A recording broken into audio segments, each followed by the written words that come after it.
4-0. Ja. Eine große Liste von 4-0-Content. So ein YouTube-Put draus machen, wo er das wirklich sagt dann am Ende. Hi, my name is Dan Truffing. Hi, Dan. I'm Assistant Director for PU Content, and with hat Thorsten immer Spaß. Weimann here today, we will be talking to you about something we think it will change the way Star Citizen functions and works and how the players will play the game Das haben sie heute schon dreimal gesagt. And that is Resource Management. Ja, richtig. So, ja, muss auch so sein. Am Ende will ich Pokémon spielen. Resource management is the underlying system that allows items to produce, consume, and store resources in the game. It is the digital representation of real-life cables, pipes, tanks, batteries, or anything like this that you can imagine. It's the foundation of the ships, where you have certain resources like fuel and energy powering certain items on the ship, but it's also the system that will lie below any station or any vehicle, anything that you can imagine in our universe that actually requires a certain type of resource. Resource management is not just a system that helps ships function. It is a thing that's integral to the functionality of the entire universe. It will be the way surface outposts function, underground facilities, space stations, landing zones, everything in Star Citizen will function using resource management. So we will start with the smaller vehicles, and the gameplay for those smaller vehicles way more interesting than what we have right now. And from that we can move on T-Shirt ist auch cool. Bigger ships. Mit den Tentakeln aus der Finally, Tasche. the capital ships will have a real purpose in the world, and where it will have a real meaning that you have the multiple roles inside those ships. It will drastically increase the time to kill for all vehicles in Star Citizen, and it will encourage people to disable ships rather than destroy them. Super Missions wichtig. like Siege of Horizon will increase in scope and scale up a lot more with the use of resource management, as players will be able to cripple resources, change the way resources are distributed, cut power, cut certain fuel and critical parts in order to progress further in those missions. We can suddenly scale a lot bigger than what we have right now. And the reasons are that we have more control over the powers of certain platforms there, and we can introduce some interesting gameplay that facilitates these functionalities. Resource management is going to open up the possibility of player structures, player-owned outposts on planet or stations in space, where the player will have to manage resources, bring in fuel, stations. do repairs. And this will not be something that only caters towards the engineer. This will be something that is valuable for everyone in the world of Star Citizen. Yep. Resource management will finally allow players to build their own bases and their own homesteads and actually keep that loop engaging and fun. And really, this is the main hat er thing gesagt? that makes multi-crew gameplay possible. We envision Das kann er doch nicht so players sagen. taking on roles like engineer, mechanic, tactical officer. And while you have your engineer trying to maintain all the resources functioning and flowing perfectly and all the items in good operation, you will have mechanics running throughout the ship, trying to change fuses, repair various things that have broken down. You will have tactical officers moving shields from one side of the ship to another in order Man to sieht aber, dass sie da noch nichts gemacht whatever haben. incoming damage you have. Obviously, the pilot is going to be doing his job, trying to move the ship out of harm's way. The gunners are going to be taking out enemy incoming fighters or other ships. This is how we envision this entire ecosystem just coming together and providing what we hope is true multi-crew gameplay. Yep. And for all of you Nee, out war there nur kurz that ein Lag are anscheinend. waiting for the Idrises and Javelins and want to use the ships, this is the system that is going to make using those ships possible. So all that said, this is a really important system for Star Citizen, but let's dig into the details Gott and sei see Dank. what exactly this is. Ich dachte, sie hätten noch nichts, weil er da gerade einfach mit dem Multitool vor einem Ding stand, vor einem Schrank stand, den er Resource aufgemacht hat. management can be broken down into several key elements. Power, energy resources, life support, item maintenance, relay handling, access control, and gravity. So let's start with power, energy, and resources. The players can choose to overload items in order to get more efficiency out of them at the risk of burning them out. They can also underload items to save some resources if they don't need the full efficiency of an item. Geil. The players will have to pay attention to the balance of resources, power, fuel, coolant, heat generated in order to maintain a well-oiled and balanced ship. And overall, prioritizing certain items and their resource consumption. Life support is the most important thing you have to pay attention to in your ships now, since atmosphere is finite in all the spaces that you might discover. And here, the life support system is a key factor. Here, the life support, you have to maintain it, meaning you have to make sure that the consumables inside the life support generator are always there to make sure that it can generate breathable atmosphere for you. Geil. Or the temperature is actually increased to a human livable factor, so you don't freeze to death or you are not cooked.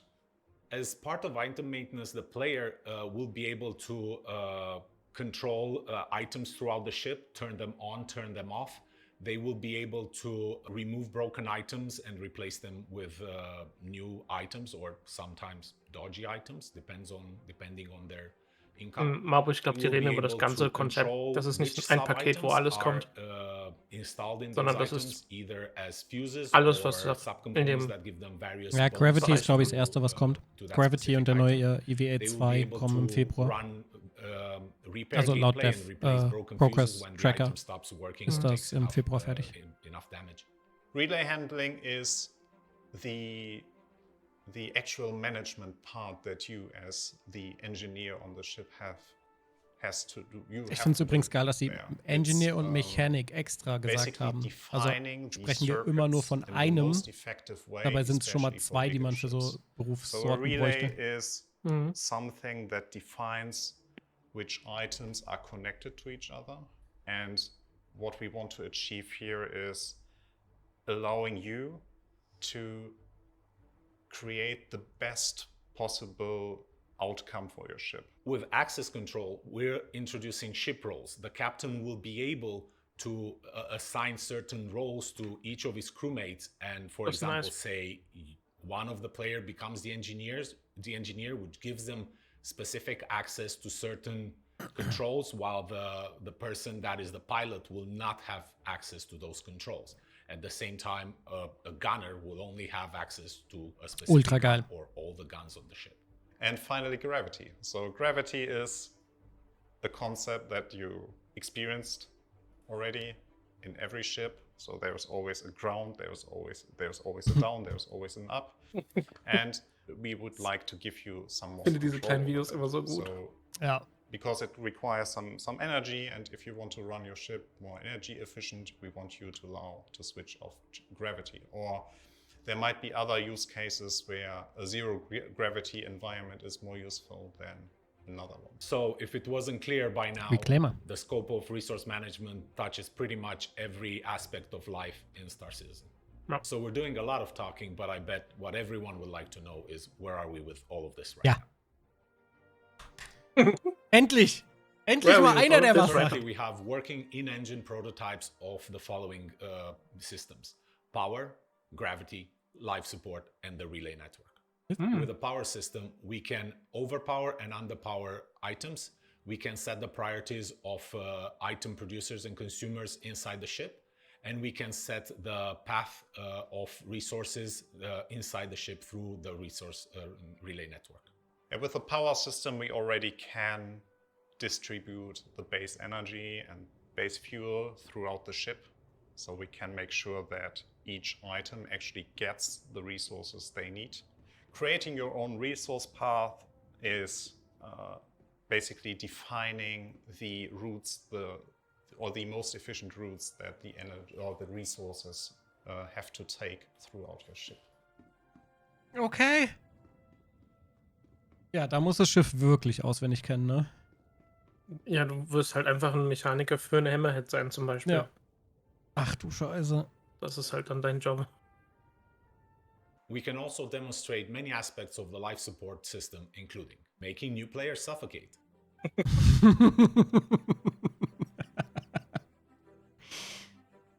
Na klar. So, Atmosphäre ist raus.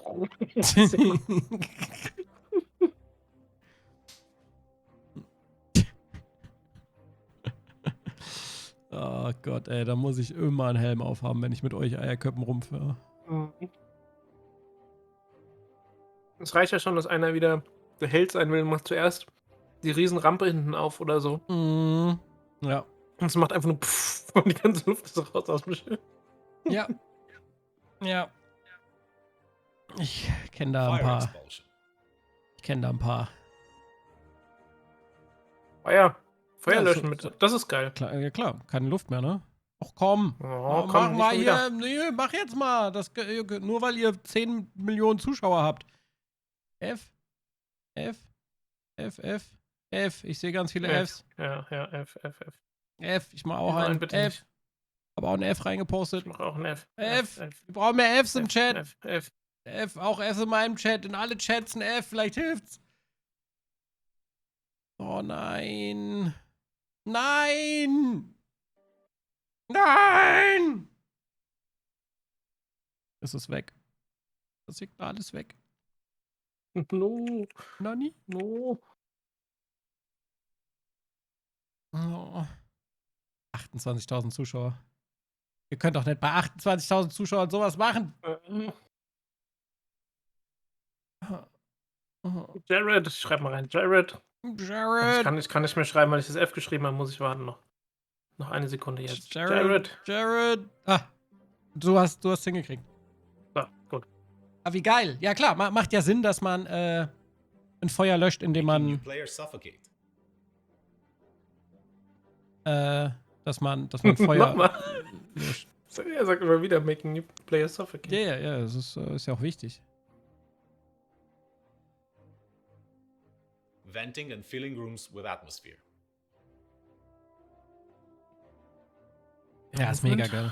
Das ist halt, also es kommt so ein bisschen. Überleg mal, was das du da ist halt alles. Space Engineers jetzt auf einmal, ne? Ja, wollte gerade sagen, du musst das komplett im Kopf haben. Wo habe ich überall Atmosphäre? Wie viel haben wir gerade an Bord? Wie viel können wir gerade produzieren? Wie viel wird wo verbraucht? Wie viele Leute sind wir gerade auf dem Schiff? Ich liebe es. Brauchen wir irgendeinen Raum nicht oder so zum Beispiel, weil wir nur mit 3 Leuten fliegen, dann wird der eine Bereich nie benutzt, dann mache ich da das alles aus. Das ist total gut. Ich liebe es komplett. Ich freue mich. Halt einfach, wenn du einfach vergisst oder halt nicht unbedingt vergisst, aber halt irgendwie das schlecht einschätzt oder so und auf einmal wird es immer heißer im Schiff, weil die Kühlung nicht mehr funktioniert und irgendeiner muss halt rumrennen und sagen, wir kochen alle. Ja, und vor allem, weißt du, was ja das Krasseste ist? Je größer das Schiff, desto geistesgestörter wird es ja. Ja. Und das ist genau das, was passieren wird bei uns. 1000 Millionen Mal. Ja.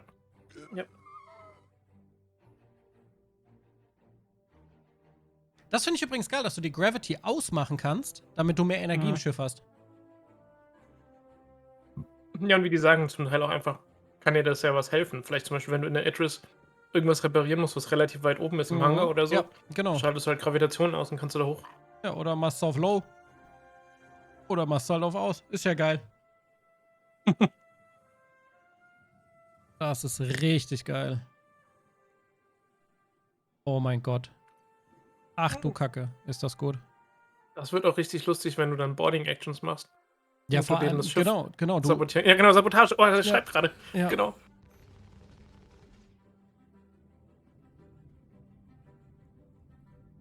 Saboteur Sneaks on board to remove. Das ist so geil.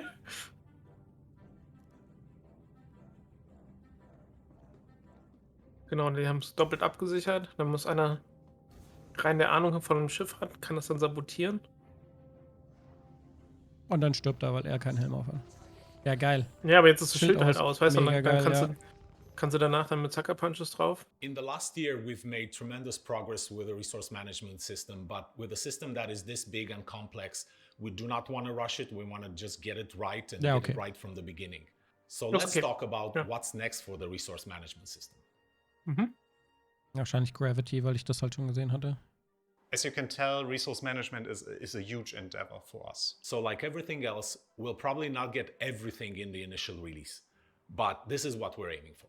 Interactable and accessible items on ships, relay gameplay, changing fuses on the relays, resource balancing, defining control groups that will be accessible through the MFDs, allowing people to create presets for your resource network for each ship, an engineering UI with at least a list or schematic view of your ships, external engineering screen for ships allowing engineers to define the tuning parameters that can be accessed by the pilot with a press of a button, like loading presets and creating presets. And after the initial Das wollen sie am release, Anfang everything machen. else Das will ist fall schon into so viel place einfach. with subsequent patches.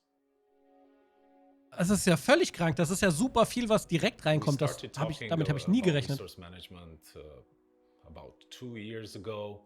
It is pretty much the evolution of what used to be the old pipe system, and this has been an interesting journey. And finally, we're starting to see the fruits of our labor, and we're starting to see all the possibilities of gameplay that we can open up to the players in the future. It's exciting to work on something that's so central to the world of Star Citizen and that can impact the gameplay of so many people, irrelevant of what they choose to do in the world of Star Citizen. Resource management is the most exciting feature that I've ever worked with. It's such a groundbreaking feature that will change the entire game from its core. I think we never had this opportunity to change the game into this direction where we are heading right now, where we will finally have all the tools in place to actually allow meaningful multi-crew gameplay and meaningful decisions for all the players, where Warum fliegt er da mit einer Idris? every decision Spoiler? counts. This is the stuff that Einfach. Das ist makes das me- Ultimate. Ey, makes me überleg really jetzt. proud of what Wie gesagt, die Leute, die große Schiffe haben, tun mir Thank jetzt you noch for mehr letting leid. us share our progress with you, and Ich we liebe hope es. you're happy with all this progress. Ich liebe es. Have a nice Weil- season. einfach 5 Leute an Bord, Erinner die dich sich mal nur dran, darum was ich kümmern, dass du gesagt nicht habe zur Kraken, von wegen, wir brauchen so und so viele Leute. Ne? Wir Ja, brauchen doppelt genau. so viele einfach. Card is really cool. They've just been staring at me playing with it for the last 18 minutes. That was that was Dan Truffin and Torsten Lyman talking about the resource management system, and joining us to follow up on it is Todd Pappy, John Crew. Guys, this has been a long time coming. I know we still got a ways to go. I don't make it sound like it's it's done, but yeah. But I mean, how exciting is this? This is Very.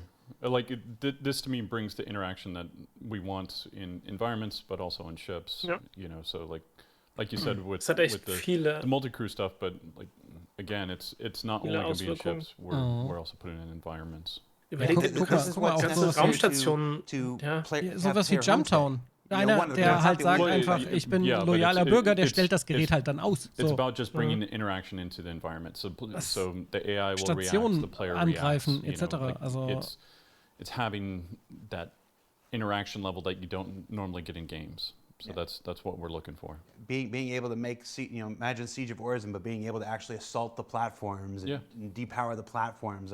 Missions that can take place inside the landing zones where you can cut power to buildings and stuff like this. I mean, this is what really opens the game. Yeah. And John, as they said in the segment, the first place this is going to come is ships. Yeah.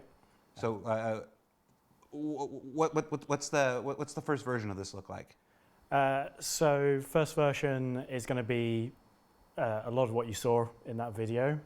So we're working through some of the ships now. Hammerhead, Hulle, Star Runner, just to prove out a few things, because naturally some ships were built a long time ago. Ones in recent times were built with this sort of level of detail in mind. But yeah, you'll have all these components accessible. You'll be able to get to the relays, do all this management. Something really cool in that video was all the fire and gravity and atmosphere stuff. And like you say, it goes from just being a ship you're on board to like an interactive piece of the puzzle that gives you that multi-crew gameplay. Yep. You're not just limited to I'm a pilot, I'm a turret gunner, that's about it. Now engineers and support roles are going to have a ist ja so. part Ist to play on absolut ships so. because things will go wrong. And if you don't get on top of it quickly, it's going to be a very bad time for all involved.